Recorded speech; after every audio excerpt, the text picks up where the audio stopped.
మంచిది. ప్రియమైన దేవుని బిడ్డలారా, మీ అందరికీ మరొకసారి ఆదివారపు ఉదయకాలపు వందనాలు తెలియపరుస్తూ పోస్టుడైన పౌలు రోమిలకు రాసిన పత్రిక 10వ అధ్యాయం 17వ వచనం. కాగా వినుట వలన విశ్వాసము కలుగును, వినుట క్రీస్తును గూర్చిన మాట వలన కలుగును.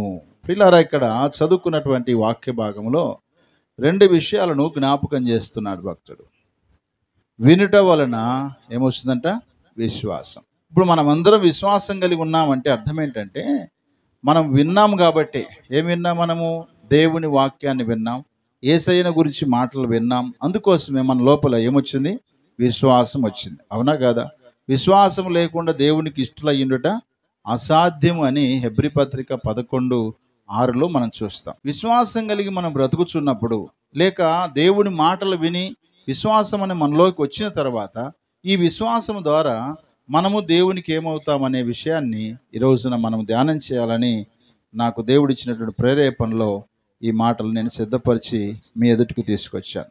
మొదటిగా మనం చూద్దాం, విశ్వాసం వలన మనము దేవునికి ఏమవుతామో అక్కడ మనం చూద్దాం. ఎఫెసీయులకు రాసిన పత్రిక 2వ అధ్యాయము 8వ వచనాన్ని చదువుకుందాం. మీరు విశ్వాసము ద్వారా కృపచేతనే రక్షింపబడి ఉన్నారు, ఇది మీ వలన కలిగినది కాదు, దేవుని వరమే.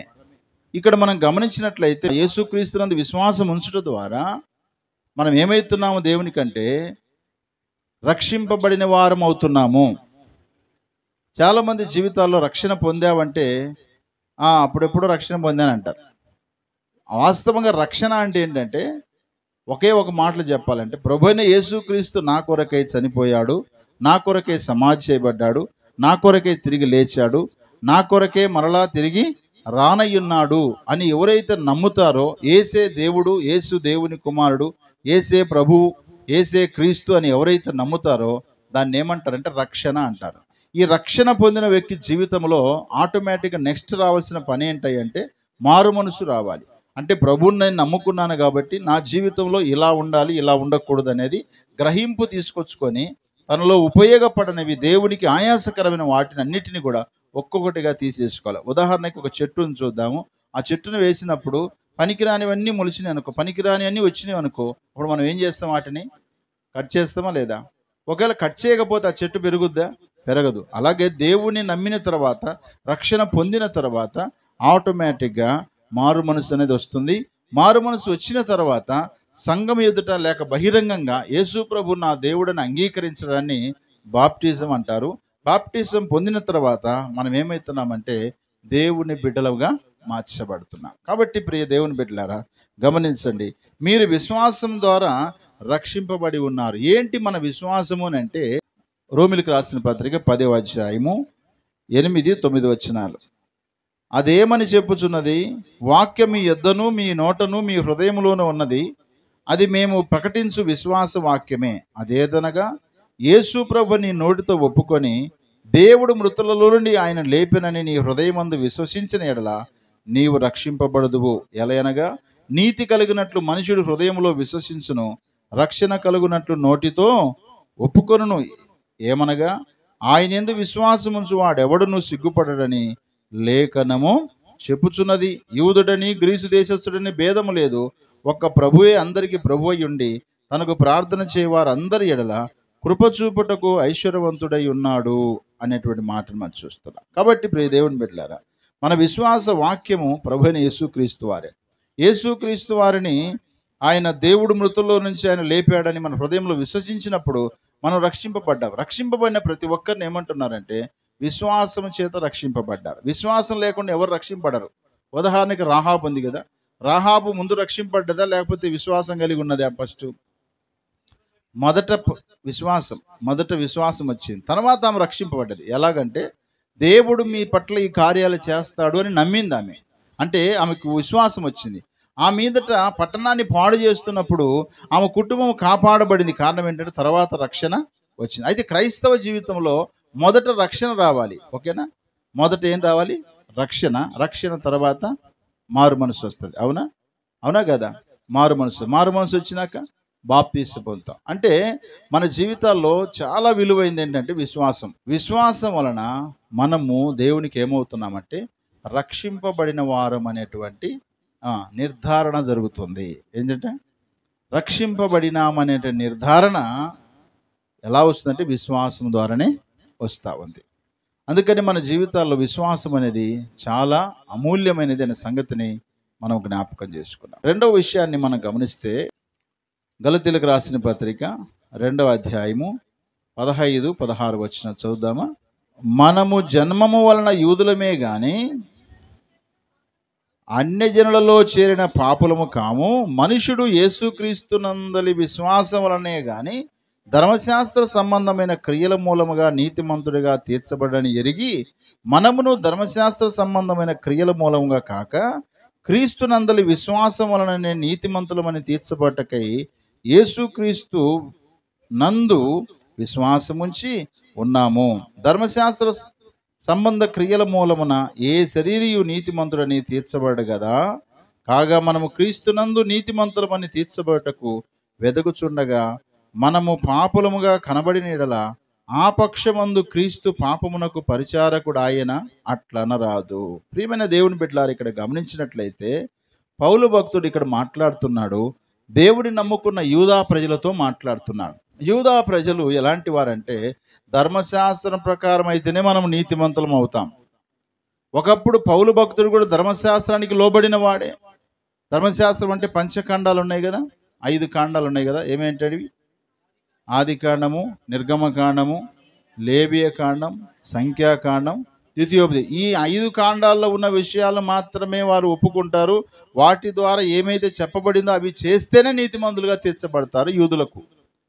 కానీ క్రైస్తవులకైతే ఏమని చెప్తున్నాడంటే మనము ధర్మశాస్త్రం వలన నీతిమంతులుగా తీర్చబడము, కానీ యేసుక్రీస్తునందలి విశ్వాసం వలన నీతిమంతులుగా తీర్చబడతామని పౌలు భక్తుడు ఖచ్చితంగా చెప్పగలుగుతున్నాడు. హల్లెలూయా. అంటే యేసుక్రీస్తునందు విశ్వాసం వలన మనం రెండోది ఏంటంటే నీతిమంతులుగా తీర్చబడుచున్నాము. విశ్వాసం వలన మనం దేవునికి ఏమవుతున్నాము? రక్షింపబడిన వారం అవుతున్నాం ఒకటి. రెండవది విశ్వాసం వలన ఏమవుతున్నామంటే నీతిమంతులుగా తీర్చబడుతున్నాము. ఏమవుతున్నాం? నీతిమంతులుగా తీర్చబడుతున్నాం. ఎలాగ నీతిమంతులుగా తీర్చబడుతున్నామంటే తీతుకు రాసిన పత్రిక 2వ అధ్యాయము 14వ వచనంలో ఈ మాట చూడొచ్చు. 2వ అధ్యాయము 14వ వచనంలో ఆయన సమస్తమైన దుర్నీతి నుండి మనలను విమోచించి, ఆయన అనగా ప్రభువైన యేసుక్రీస్తు సమస్తమైన కల్మషము నుండి మనలను విమోచించి సత్క్రియలయందు ఆసక్తి గల ప్రజలను తన కోసము పవిత్రపరుచుకొని తనకు సొత్తుగా చేసుకున్నటకు తన్ను తానే మన కొరకు అర్పించుకొనెను అంటాడు. హల్లెలూయా. తన్ను తానే అర్పించుకున్నాడు. యేసుక్రీస్తునందు విశ్వాసం ఉంచటం వలన మనం ఉచితంగా నీతిమంతులుగా తీర్చబడుతున్నాం. కారణం ఏంటంటే మనల్ని పవిత్రపరచుట కొరకై, తనకు సొత్తుగా చేసుకున్నటకై తన్ను తానే మన కొరకు ఏం చేసుకున్నాడంటే ఆయన అర్పించుకున్నాడు అనే మాట ఇక్కడ మనం చూస్తాం. అలాగే రోమిలకు రాసిన పత్రిక 4వ అధ్యాయము 25వ వచనం కూడా మనం చూసినట్లయితే ఆయన మన అపరాధముల నిమిత్తము అప్పగింపబడి మనము నీతిమంతులుగా తీర్చబోటకై లేపబడ్డాడంట. హల్లెలూయా. మనము నీతిమంతులుగా తీర్చబడ్డానికి ఆయన లేపబడ్డాడు. తెలుసా? ఆయన ఒకవేళ చనిపోయి ఉంటే మనం నీతిమంతులుగా తీర్చబడే వారిని కాదు, మన విశ్వాసం వచ్చేది కానే కాదు. యేసుక్రీస్తు వారు ఆయన మనల్ని నీతిమంతులుగా తీర్చుట కొరకై ఆయన తిరిగి లేచాడనే మాటను ఇక్కడ మనం చూస్తున్నాం. రోమపత్రిక 3వ అధ్యాయము 24-26 వచనం చదువుదామా. కాబట్టి నమ్మువారు ఆయన కృపచేతనే క్రీస్తు యేసునందలి విమోచన ద్వారా ఉచితముగా నీతిమంతులను తీర్చబడుచున్నారు. పూర్వము చేయబడిన పాపములను దేవుడు తన ఓర్మి వలన ఉపేక్షించినందున ఆయన తన నీతిని కనపరచవలనని క్రీస్తు యేసు రక్తమునందలి విశ్వాసము ద్వారా ఆయనను కరుణాధారముగా బయలుపరిచెను. దేవుడు ఇప్పటి కాలమందు తన నీతిని కనపరుచు నిమిత్తము తాను నీతిమంతుడును యేసునందు విశ్వాసం గలవానిని నీతిమంతునిగా తీర్చువాడన యుండుటకు ఆయన అలాగు చేసెను. హల్లెలూయా. ఎందుకు దేవుడు ఇలా చేశాడయ్యా, తన ప్రాణాన్ని ఎందుకు పెట్టవలసి వచ్చిందయ్యా అని అంటే యేసుక్రీస్తు వారి ద్వారానే మనం ఏమవుతున్నామంట? నీతిమంతులుగా తీర్చబడతాం. యేసుక్రీస్తు ద్వారా నీతిమంతులుగా తీర్చబడడానికి దేవుడు నిర్ధారణ చేసుకొని నిర్ణయించుకున్నాడు. కాబట్టి యేసుక్రీస్తునందు లేక దేవుని యందు విశ్వాసం వలన మనం ఉచితంగా నీతిమంతులుగా తీర్చబడుతూ ఉన్నాం. మరొక మాట చదవండి. 1 యోహాను పత్రిక 2వ అధ్యాయము 1-2 వచనాలు చదువుకుందాం. నా చిన్న పిల్లలారా, మీరు పాపము చేయకున్నటకై ఈ సంగతులు మీకు రాయిచున్నాను. ఎవడైనను పాపము చేసిన ఎడల నీతిమంతుడైన యేసుక్రీస్తును ఉత్తరవాది తండ్రి యొద్ద మనకున్నాడు. ఆయనే మన పాపములకు శాంతికరమై ఉన్నాడు. మన పాపములకు మాత్రమే కాదు, సర్వలోకమునకు శాంతికరమై ఉన్నాడు. హల్లెలూయా. మన పాపముల కొరకే కాదు కానీ సర్వలోకములను సర్వమానవాళి కొరకై శాంతికరమైనటువంటి దేవుడు ఎవరై అంటే ప్రభువైన యేసుక్రీస్తు మాత్రమే. హల్లెలూయా. కాబట్టి యేసుక్రీస్తునందు విశ్వాసం ఉంచడం వలన దేవునికి మనం ఏమవుతున్నామంటే ఉచితంగా మనము నీతిమంతులం అవుతున్నాము. మనలో ఏ నీతి లేదు. వాస్తవంగా అయితే యూదులకైతే ధర్మశాస్త్ర ప్రకారం నీతిమంతులు అనుకుంటున్నారు. కానీ పౌలు భక్తుడు అంటున్నాడు, లేదు లేదు, ధర్మశాస్త్రం ప్రకారం మనం ఎప్పుడు నీతిమంతులం కాలేము. మనం మంచి క్రియల వలన నీతిమంతులం కాలేము. మనం చేసేటువంటి తీర్థాల వలన నీతిమంతులం కాలేము. మనం అర్పించే అర్పణ వలన, మనము చిందించే రక్తం వలన నీతిమంతులం కాలేము. ప్రభువైన యేసుక్రీస్తు ద్వారా మాత్రమే మనం నీతిమంతులుగా తీర్చబడతాము. అది కూడా ఆయన యందు విశ్వాసం ఉంచడం ద్వారానే. అందుకనే నీతిమంతుడైన యేసుక్రీస్తు అని రాయబడింది ఇక్కడ. ప్రభువైన యేసుక్రీస్తు ఎలాంటి వాడు? నీతిమంతుడు. ఆయన నీతిమంతుడు నమ్ముకున్నవాడు నీతిమంతుడు కావాల్సిందే కదా. దొంగతో తిరిగేవాడు దొంగ అవుతాడా లేదా చెప్పండి? జ్ఞానం గల వారితో తిరిగితే జ్ఞానవంతుడు అవుతాడా లేదా? పని దొంగతో తిరిగేవాడు ఏమవుతాడు? పని దొంగనే అవుతాడు. అవునా కదా? ఎవరితో మనం సహవాసం చేస్తే అలాంటి గుణాలే వస్తాయి కదా. ఇప్పుడు నీతిమంతుడైన యేసుక్రీస్తు వారు సర్వలోకమునికి ఏమైనాడంట? ఆయన సర్వలోకమునకు ఆయన ఏమైనాడంట? నీతిమంతుడైనటువంటి యేసుక్రీస్తు సర్వలోకమునకు ఏమై ఉన్నాడు? శాంతికరమై ఉన్నాడని రాయబడింది అక్కడ. ఏమై ఉన్నాడు? నీ జీవితంలో లేక మనందరి జీవితాల్లో లేక సర్వలోకములో ఉన్న మనుషులకు శాంతి కావాలంటే నీతిమంతుడైన యేసు వద్దకు రావాలి. అందుకే యేసయ్య ఒక మాట చెప్పాడు కదా, మత్తయి సువార్త 11:8 ఏమన్నాడు? ప్రయాసపడి భారం మోసుకున్న సమస్యలారా మీరు నా యొద్దకు రండి, నేను మీకు ఏం చేస్తాను? విశ్రాంతిని ఇస్తాను అన్నాడు. హల్లెలూయా. ఒకప్పుడు మన జీవితాలు ఆలోచన చేద్దాం. ప్రభు దగ్గరికి రానప్పుడు, ప్రభువుని నమ్ముకున్నప్పుడు, ప్రభునందు విశ్వాసం ఉంచినప్పుడు మన జీవితాలు కూడా శాంతి సమాధానం ఉందే చెప్పండి? ఉందా? నిజంగా లేదు. నా మట్టుకైతే శాంతి లేదు, సమాధానం లేదు. ప్రభు దగ్గరికి వచ్చినాక దేవుడు నాకు శాంతి సమాధానం ఇచ్చాడు. అలాగే మీకు కూడా మీ జీవితాల్లో కూడా ప్రభు దగ్గరికి వచ్చినాక ఆయన ఏం చేశాడు? మనకు శాంతిని సమాధానం ఇచ్చాడు. అందుకనే ప్రియమైన దేవుని బిడ్డలారా, ప్రభువైన యేసుక్రీస్తునందు విశ్వాసం ఉంచడం ద్వారా దేవునికి మనం ఏమవుతామంటే నీతిమంతులుగా తీర్చబడిన వారమవుతాము. నీతిమంతులుగా తీర్చబడిన వారవుతాం. రోమపత్రిక 5వ అధ్యాయము 1వ వచనంలో పౌలు భక్తుడు ఇలా మాట్లాడుతూ ఈ మాట తెలియపరుస్తున్నారు. చూడండి, కాబట్టి విశ్వాసం మూలముగా మనము నీతిమంతులుగా తీర్చబడి మన ప్రభువైన యేసుక్రీస్తు ద్వారా దేవునితో సమాధానము కలిగి ఉందాము అన్నాడు. హల్లెలూయా. మనము దేవునితో సమాధానంగా ఉండాలి అంటే, సహవాసము చేయాలి అంటే ఇక్కడ ఉన్నటువంటి మాట ఏంటి? విశ్వాసం మూలముగా మనము నీతిమంతులుగా తీర్చబడి మన ప్రభువైన యేసుక్రీస్తు ద్వారా దేవునితో సమాధానం కలిగి ఉందామని ఒక నిర్ణయం తీసుకుంటున్నాడు. నీ జీవితంలో సమాధానం కావాలన్నా, సంతోషం కావాలన్నా, నీతిగా బ్రతకాలన్నా ఏం చేయాలి? మనము ప్రభువైన యేసుక్రీస్తు ద్వారా మాత్రమే మనకు సమాధానం. కారణం ఏంటి అంటే 6వ వచనంలో రాయబడింది, ఏలయనగా మనం ఇంకా బలహీనమై ఉండగా క్రీస్తు యుక్తకాలమున భక్తిహీనుల కొరకు చనిపోయెను. 8వ వచనంలో ఎట్లనగా మనం ఇంకా పాపులమై ఉండగా క్రీస్తు మన కొరకు చనిపోయెను. 10వ వచనంలో ఎలయనగా శత్రులమై ఉండగా ఆయన కుమారుడి మరణము ద్వారా మనము దేవునితో సమాధానపరచబడిన ఎడల సమాధానపరచబడిన వారమై ఆయన జీవించుట చేత మరీ నిశ్చయముగా రక్షింపబడుదుమని వాక్యం సెలవిస్తుంది. కాబట్టి ప్రేమైన దేవుని బిడ్డలారా, ప్రభువైన యేసుక్రీస్తు ద్వారా మనం ఉచితముగా నీతిమంతులుగా మనము తీర్చబడుతున్నాము. హెబ్రీ 11:6 చదివిన మాట అదే కదా. విశ్వాసం లేకుండా దేవునికి ఇష్టమైనట అసాధ్యము అన్నాడు. అంటే విశ్వాసము వలన మనము దేవునికి ఏమవుతామంటే ఇష్టలం అవుతాం. ఇష్టలుగా ఉన్నప్పుడు మనకి ఏముంటుంది? మనకేమైనా లాభం ఉందా అని చూస్తే లూకాసు వార్త 2వ అధ్యాయం 14 వచ్చిన చదవండి ఒకసారి. సర్వోన్నతమైన స్థలములలో దేవునికి మహిమయు ఆయనకిష్టులైన మనుషులకు భూమి మీద సమాధానం. చాలం. ఆయనకిష్టులైన మనుషులకు సమాధానం ఇస్తాడు దేవుడు. ఆమేన్. ఆయనకి ఇష్టలుగా ఉండాలంటే విశ్వాసం కలిగి ఉండాలి. విశ్వాసం కలిగి ఉన్నప్పుడు దేవునికి ఇష్టలమవుతాము. దేవునికి ఇష్టంగా మనం ఉన్నప్పుడు ఆయన మనకి ఏం చేస్తాడంట? సమాధానము కలుగజేస్తాడు. సమాధానం కలుగజేస్తాడు ఖచ్చితంగా. చూడండి, మొదటి దశలోనికి రాసిన పత్రిక 2వ అధ్యాయము 15, 16 వచనాల్లో యూదుల గురించి పౌలు భక్తుడు ఈ మాటలు జ్ఞాపకం చేస్తున్నారు. చదువుదామా? ఆ యూదులు తమ పాపములను ఎల్లప్పుడూ సంపూర్తి చేయుటకై ప్రభువైన యేసును ప్రవక్తలను చంపి మమ్మను హింసించి అన్యజనులు రక్షణ పొందుటకై వారితో మేము మాట్లాడకుండా మమ్మల్ని ఆటంకపరచుచు దేవునికి ఇష్టలు కాని వారును మనుషులకందరికీ విరోధులై ఉన్నారు. దేవుని ఉగ్రత తుదముట్ట వారి మీదికి వచ్చెను అన్నాడు. హల్లెలూయా. అంటే దేవునికి ఇష్టంగా బ్రతకకపోతే కూడా దేవుని యొక్క ఉగ్రత ఉన్నది.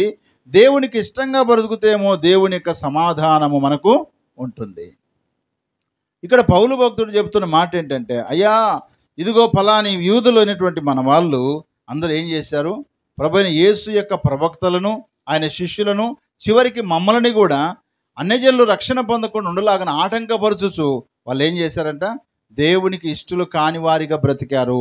కాబట్టి వాళ్ళ మీదకి దేవుని యొక్క ఉగ్రత వచ్చింది అని అంటున్నాడు. కాబట్టి మనం అర్థం చేసుకోవాల్సింది ఏంటంటే, విశ్వాసం ద్వారా దేవునికి ఇష్టలమైతే వాస్తవమే, కానీ ఇష్టలమైనటువంటి మన జీవితాల్లో నిజంగా మనం విరోధంగా బ్రతుకుతున్నామా, అనుకూలంగా బ్రతుకుతున్నామా అనేది ఆలోచన చేయాలి. ఆయనకి ఇష్టంగా ఉన్నా అని చెప్పేసి ఎట్లా పడితే అట్లా బ్రతుకుతే అది కుదిరే పని కాదు. ఆయనకి ఇష్టంగా బ్రతుకుతున్నామా లేదనేది కూడా ఆలోచన చెయ్యాలి.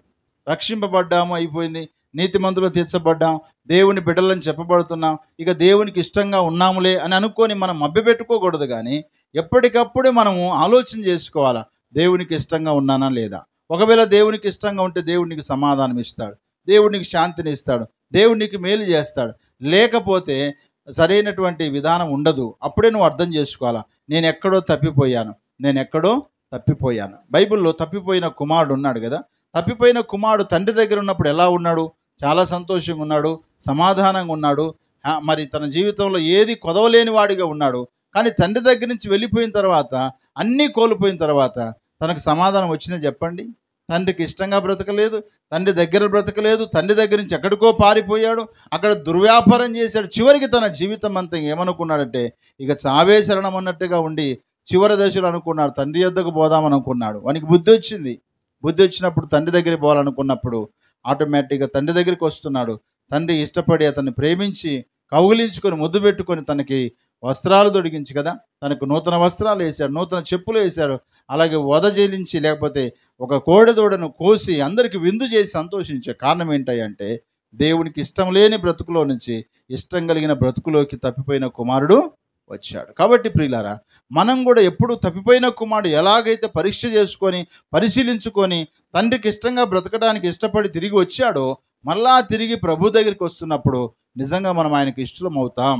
కాబట్టి విశ్వాసం ద్వారా మనము దేవునికి ఇష్టలం అవుతాం. పౌలు భక్తుడు ఈ మాట అన్నాడు 2వ కొరింథీ పత్రిక 5వ అధ్యాయము 9వ వచనంలో, కావున దేహమందున్నను దేహము విడిచినను ఆయనకి ఇష్టలమై ఉండవలనని మిగులు ఆపేక్షించుచున్నాము అంటున్నాడు. అంటే మన దేహముతో ఉన్నా దేహం విడిచిపెట్టినంటే చచ్చినా బ్రతికినా మనం ఎవరికి ఇష్టలుగా ఉండాలంట? దేవునికి ఇష్టలుగా ఉండాలని నేను ఆపేక్ష కలిగి ఉన్నానంటే ఆశ కలిగి ఉన్నానని పౌలు భక్తుడు స్పష్టంగా ఇక్కడ జ్ఞాపకం చేస్తా ఉన్నాడు. కాబట్టి ప్రియ దేవుని బిడ్డలారా, మన జీవితాల్లో దేహముతో ఉన్నా దేహం విడిచిపెట్టినా మనం దేవునికి ఇష్టమైన బిడ్డలుగా బ్రతకాలి. దేవునికి ఇష్టమైన వారు ఎవరయ్యా అంటే ఆయన యందు విశ్వాసం ఉంచిన వారు. ఆయన యందు విశ్వాసం ఉంచిన వారికి దేవునికి ఇష్టలని చెప్తున్నాడు. దేవునికి ఇష్టలుగా బ్రతికే వారికి దేవుడు సమాధానం ఇస్తానని చెప్తున్నాడు. దేవునికి ఇష్టలుగా బ్రతకడానికి మనం అనుదినం కూడా ఏం చేయాలా? ప్రయత్నము చేస్తూ ఉండాలి. ఖచ్చితంగా ఆయనకి ఇష్టమైన బ్రతుకును మనం ఈ లోకంలో జీవించాలి. విశ్వాసం వలన మనం దేవునికి ఏమవుతామో 5వ విషయాన్ని గమనిస్తే, గలతీయులకు రాసిన పత్రిక 2వ అధ్యాయము 20వ వచనం చదువుకుందాం. నేను క్రీస్తుతో కూడా సిలువ వేయబడి ఉన్నాను, ఇకను జీవించువాడను నేను కాను, క్రీస్తే నా యందు జీవించుచున్నాను. నేనిప్పుడు శరీరమందు జీవించున్న జీవితము నన్ను ప్రేమించి నా కొరకు తన్ను తాను అప్పగించుకొనిన దేవుని కుమారుని యందలి విశ్వాసం వలన జీవించుచు ఉన్నాను అంటాడు. పౌలు భక్తుడు చెప్తున్న మాట, నేను క్రీస్తుతో కూడా సిలువ వేయబడ్డాను, నేను జీవించుచున్నవాడను నేను కాదు, క్రీస్తే నా యందు జీవించున్నాడు. ఒక పాట కూడా పాడతాం కదా, ఏం పాట? జీవించుచున్నది నేను కాదు, క్రీస్తేసే నాలో జీవిస్తున్నాడు. ఏదేమైనా నాకు యేసే కావాలి, ఎవరేమన్నా నాకు యేసే కావాలి. యేసయ్యా యేసయ్యా నేనుండలేనయ్యా, యేసయ్యా యేసయ్యా నేనుండలేనయ్యా, క్షణమైన నీవు లేక నేనుండలేనయ్యా, క్షణమైన నీవు లేక నేనుండలేనయ్యా. నీ ప్రేమలో నుండి నన్ను ఎడబాపు వారెవరు, నీ ప్రేమలో నుండి నన్ను ఎడబాపు వారెవరు. కాబట్టి ప్రేమైన దేవుని బిడ్డలారా, పౌలు భక్తుడు అంటున్నాడు, క్రీస్తుతో కూడా నేను సిలువేయబడ్డాను, ఇక జీవించువాడను నేను కాదు. ఒకప్పుడు నా జీవితం నేను హింసకుడును, దూషకుడును, హానికరుడను, అపాయం చేసేవాడిని, క్రైస్తవులను చంపేవారిని, క్రీస్తును విరోధంగా మాట్లాడేవాడిని. కానీ ఇప్పుడైతే క్రీస్తు కోసం నేను బ్రతుకు. కారణం ఏంటంటే విశ్వాసం ఉంచాడు ఆయన. హల్లెలూయా. దేవుని కుమారుని యందలి అనగా ప్రభుని యేసుక్రీస్తునందు విశ్వాసం ఉంచాడు. అందుకే ఆయన అంటున్నాడు, నా శేష జీవితాన్ని ప్రభు కొరకు నేను జీవిస్తానన్నాడు. ఫిలిప్పీయులకు రాసిన పత్రిక 1:21 కూడా ఈ మాట అన్నాడు, నా మట్టుకైతే బ్రతుకుట క్రీస్తే, చావైతే లాభమే అన్నాడు. అంటే క్రీస్తునందు విశ్వాసం ఉంచుట వలన మనం దేవునికి ఏమవుతున్నామంటే చివరిలో మన శేష జీవితాన్ని లేక మన మిగిలిన జీవితాన్ని ప్రభు కొరకే జీవించు వారం అవుతాము. అర్థమవుతుందా? మనుషుల కోసం కాదు, ప్రభు కోసమే జీవించగలుగుతాం. జీవించే వారిమనే సంగతిని దేవుడు కూడా గుర్తిస్తాడు. అది పౌలు భక్తుడు నిజంగా తన మాటల్లో చెప్తాడు. ఏమని చెప్తాడు తెలుసా? అపోస్తుల కార్యములు 21:13 ఇలా మాట్లాడుతూ వచ్చాడు. పౌలు, ఇదెందుకు మీరు ఏడ్చి నా గుండెలు భద్ర చేసేదిరా? నేనైతే ప్రభువైన యేసు నామము నిమిత్తము యెరూషలేములో బంధింపబడుటకు మాత్రమే గాక చనిపోవుటకును సిద్ధంగా ఉన్నానని చెప్పాను. హల్లెలూయా. అంటే తన శేష జీవితం యేసునందు విశ్వాసం ఉంచాడు కనుక తన శేష జీవితం లేక మిగిలిన జీవితం అంతా ప్రభు కొరకే జీవించటానికి స్థిరపరుచుకున్నాడు తన మనస్సును. తన జీవితాన్ని ప్రభు కోసమే బ్రతకడానికి అసలైనటువంటి నిర్ణయాన్ని తీసుకున్నాడు. అందుకనే మాటలే కాదు సుమా, తన జీవితంలో కూడా చివరికి పౌలు భక్తుడు ఎలా చనిపోయాడంటే తల నరికివేయబడ్డది, శిరచ్ఛేదనం చేయబడ్డది. ఆయన అన్నాడంట శిరచ్ఛేదనం చేసేటప్పుడు, అయ్యా నన్ను తీసుకుపోవడం అంత ఆలస్యం ఎందుకు, త్వరగా తీసుకెళ్ళి నన్ను ఆ శిరచ్ఛేదనం చెయ్యండి, నా తల నరికివేయండి, ఎందుకంటే నా మట్టుకైతే బ్రతుకుట క్రీస్తే, చావైనా కూడా లాభమే. చాలాసార్లు మనం పాటలు పాడుతుంటాం, కానీ నిజంగా దేవుని కోసం చంపే పరిస్థితి వస్తే భార్య గుర్తొస్తుంది, భర్త గుర్తొస్తారు, పిల్లలు గుర్తొస్తారు, కుటుంబాలు గుర్తొస్తాయి. అవునా కదా? ప్రభు కోసం ప్రాణం పెట్టేవాడు ఎవరైనా ఉన్నారా? ప్రభు కోసం ప్రాణం పెట్టవలసిన పరిస్థితి వస్తే కూడా పెట్టాలని ప్రభు చెప్పాడు. నా నిమిత్తం ప్రాణం పోగొట్టుకున్నవాడు దాన్ని మరలా సంపాదించుకుంటాడు, తన నిమిత్తం ప్రాణం కాపాడుకున్నవాడు దాన్ని పోగొట్టుకుంటాడని కూడా ప్రభువైన యేసయ్య చెప్పాడు. కాబట్టి ప్రియులారా, అపోస్తుడైన పౌలు చెప్తున్న మాట, నేను జీవించుచున్నానే కానీ నా జీవితం జీవిస్తున్న ఈ జీవితం నాది కాదు, ప్రభువైన యేసు కోసమే నేను బ్రతుకుతున్నాను అన్నాడు. గలతీయులకు రాసిన పత్రిక 1:13 పౌలు భక్తుడు తన యొక్క పాత జీవితాన్ని జ్ఞాపకం చేస్తాడు. చూడండి, గలతీయులకు రాసిన పత్రిక 1:13 చూస్తే తన పాత జీవితాన్ని గురించి ఆయన మాట్లాడుతున్నాడు. పూర్వమందు యూదా మతస్థుడనే ఉన్నప్పుడు నేను దేవుని సంఘమును అపరిమితంగా హింసించి నాశనము చేయుచు నా పితరుల పారంపర్యాచారమందు విశేషక్తి గలవాడనై నా స్వజాతీయులలో నా సమాన వయస్కులైన అనేకుల కంటే యూదుల మతంలో ఆధిక్యత నొందిన నా నడవడిని గురించి మీరు వింటిరి. అయినను తల్లి గర్భమునందు పడినది మొదలుకొని నన్ను ప్రత్యేకపరిచి తన కృపచేత నన్ను పిలిచిన దేవుడు నేను అన్యజనులలో తన కుమారుని ప్రకటింపవలనని ఆయనను నాయందు బయలుపరచని అనుగ్రహించినప్పుడు మనుష్య మాత్రులతో నేను సంప్రదింపలేదు అని పౌలు భక్తుడు మాట్లాడుతున్నాడు. చూడండి ప్రియులారా, అంటే తన పాత జీవితాన్ని, పూర్వము అంటే తన గతము అనక ప్రభువుని నమ్ముకోకముందు తన జీవితం గురించి ఆయన మాట్లాడుతున్నాడు. నేను యూదా మతస్థుడను. మతానికి ఎవరు? నేను యూదా మతస్థుడు. యూదులు అనేవాళ్ళు క్రైస్తవులు కాదు. చాలామంది తెలియక ఇశ్రాయేలు క్రైస్తవ దేశం అంటారు కదా. ఇశ్రాయేలు క్రైస్తవులు కాదు, వాళ్ళు యూదా మతానికి చెందినవారు. వాళ్ళు మతానికి చెందిన వాళ్ళు, క్రైస్తవ మతానికి చెందిన వారు కాదు. అందుకే యేసుక్రీస్తు వారిని వాళ్ళు దేవునిగా అంగీకరించారు తెలుసా. యూదా మతములో ఉన్నటువంటి వాడని నేను. తర్వాత ఏమన్నాడు తెలుసా, వంశపార్యపర్యాచారమైనటువంటి ఆచారాలు చేయడానికి విశేషమైన ఆసక్తి గలవాడను. చాలాసార్లు ప్రభువుని నమ్ముకుంటారు కానీ పాతల కాలంలో ఉన్నటువంటి ఆచారాలు తప్పకుండా పాటిస్తూ ఉంటారు. అట్లా చేయాలంట, ఇట్లా చేయాలంట, ఇట్లా చేయకపోతే ఏమో అవుతుందంట కదా. ప్రభువుని నమ్ముకుని కానీ పౌలు భక్తుడు అంటున్నాడు, నేను పూర్వమైతే యూదా మతస్థుడిని, పూర్వము పితృపారంపర్యాచారమైనటువంటి వాటి విషయాల్లో నేను ఎంతో ఆసక్తి కలిగిన వాడను.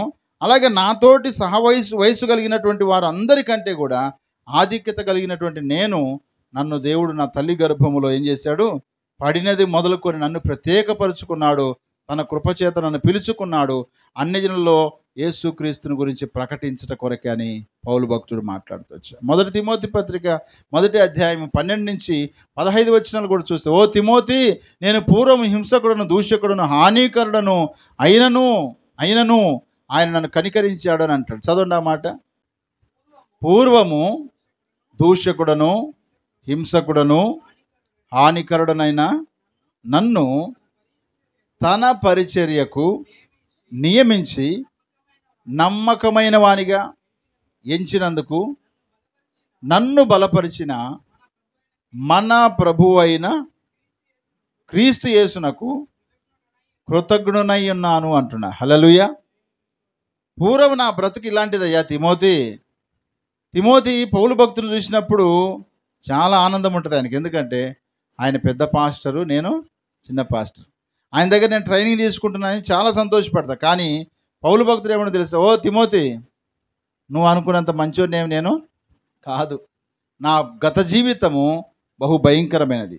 క్రైస్తవులను హింసించేవాడిని, క్రీస్తు బిడ్డలను హింసించేవాడిని. నేను హింసకుడును, దూషకుడును, హానికరుడైన నన్ను ఆయన కనికరించాడు, నన్ను ఎంచుకున్నాడు, తన కృపచేత నన్ను పిలుచుకున్నాడు. అంతే, నా గొప్పతనం ఏమీ లేదు. ఒకవేళ నాలో ఏ గొప్పతనం మీకు కనబడుతున్నా సరేగాక అది నాది కాదు, ప్రభువైన యేసుక్రీస్తుదే అని చెప్తున్నాడు. హల్లెలూయా. మన జీవితాల్లో కూడా నిజంగా నువ్వు చాలా బాగా ప్రార్థన చేస్తావు అన్నారనుకో ఎవరైనా, అప్పుడు మనం ఏం చేయాలా?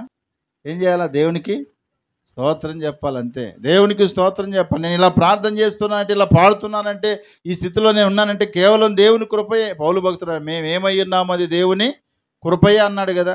కాబట్టి ప్రియులారా, క్రీస్తు యేసునందు విశ్వాసం ఉంచడం ద్వారా మనం దేవునికి ఏమవుతామంటే చివరిగా ప్రభు కొరకే జీవించడానికి మంచి నిర్ణయం తీసుకున్న వారం అవుతాం.